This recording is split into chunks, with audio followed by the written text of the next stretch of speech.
Oddly enough, when I was a little kid, I didn't know this until I was actually in here. One of those stupid preschool, kindergarten things, what do you want to be when you grow up? Apparently, I drew a picture of a police car and wrote police really, really poorly, I might add, and my mom or my dad, one of them, gave it to me when I started the academy. It's been a long road to get here. You know, I personally started this journey when I was in high school. I took a CJ class and then went and got a degree, and I worked part-time for quite a few years. And when you work for non-civil service agencies, it takes time and effort, like a lot of time sometimes, to get an opportunity to be here. Yeah, you can change someone's life dramatically on just a regular call. So having the ability to go out there and do that personally, and whether you know or don't know it's affecting someone's life, just having that potential to be that person to really be the big difference is kind of the drawing factor.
I think the staff here, I don't know if they planned it, but I feel like every member of staff brings a very unique skill set into the academy.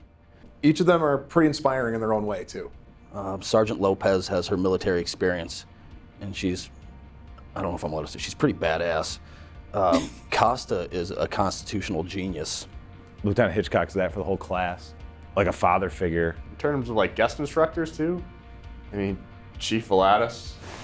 I mean, that guy really gets us going. He's that would probably be one of the most memorable instructors, Chief Valatis. Yeah, he was instructing one day. He came in pretty hot, and I was sitting like right next to him, and he was right in front of me, and I could just see the spit flying off his mouth as he was screaming. He wasn't mad at us. He was just passionate about what he was talking about. Very I'm passionate. like, wow, this is great. Oh yeah, got very intense many times throughout class, and it fired me up just sitting in class.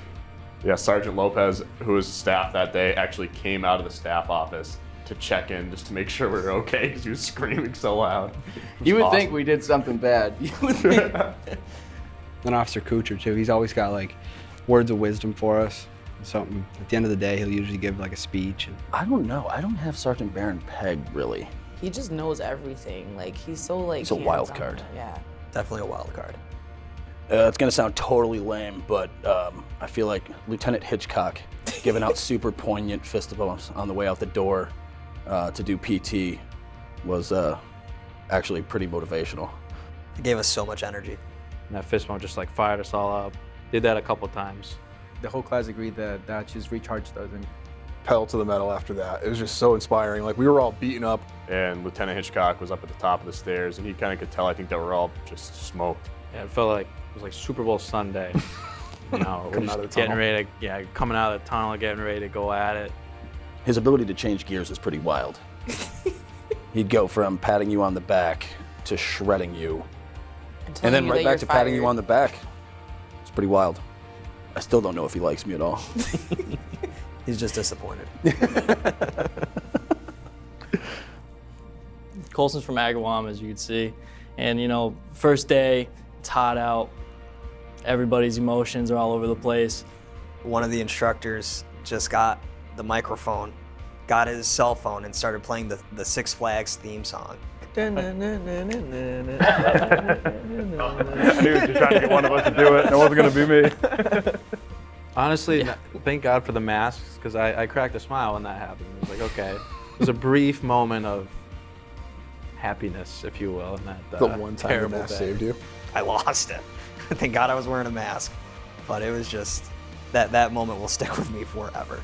Has anyone talked about Colson being an ambidextrous shooter? Colson ordered the wrong holster for his blue gun coming up into the academy. And the holster came in, showed up the day before the academy, so he didn't have time to get a new one. And it turns out it was a left-handed holster. He went through 2 weeks of training on hand-to-hand techniques in reverse.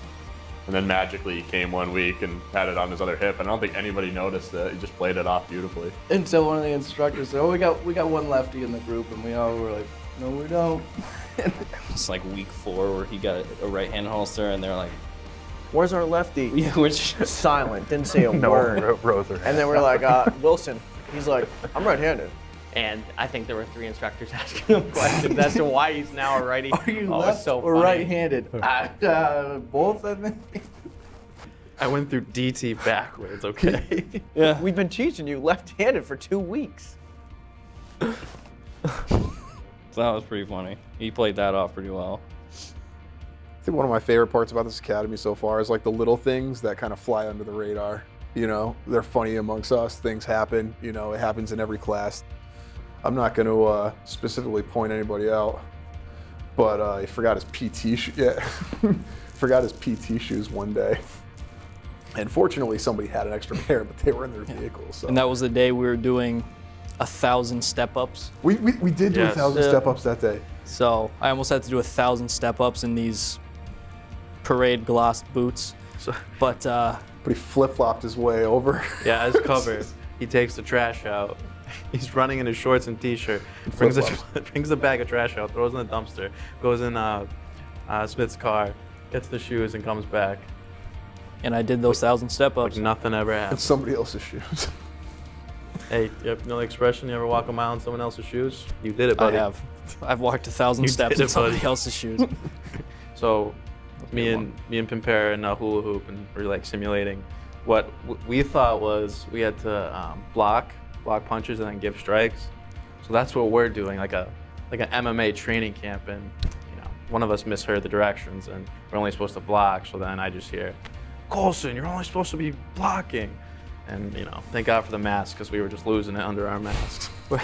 I'm sitting there like Floyd Mayweather's dad or his uncle or whatever, just throwing Colson these combinations, having him duck and doing all this stuff, when in reality he's really supposed to just sit there and put his hands up. So you know, it's like we were getting him ready for Pacquiao for a Mayweather. fighter. But it's little things like that, you know, the little things that kind of fly under the radar. They're not really a huge deal, right? But it's a little bit of humor that gets you through this. We've come a really long way since day one.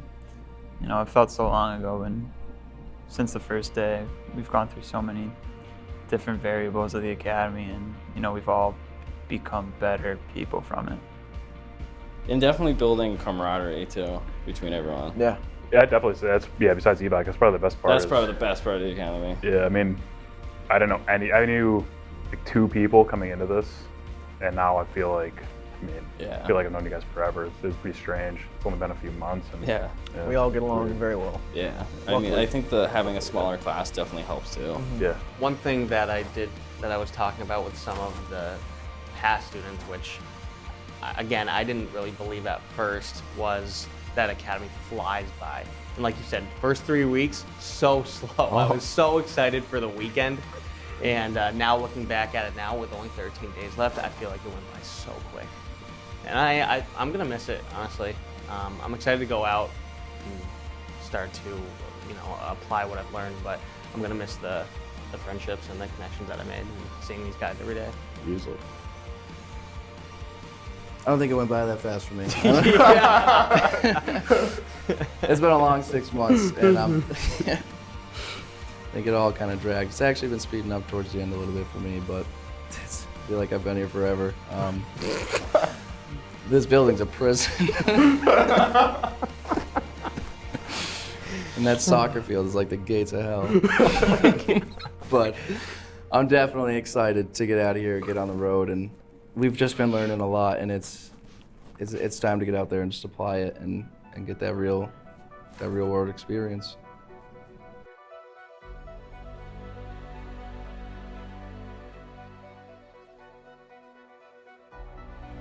I've done it for a little while, and I mean, I just love this job. Whether it's going good or bad, I feel like it always changes eventually. But you know, going to work every day and not really knowing what you're going to do is kind of the appeal for me.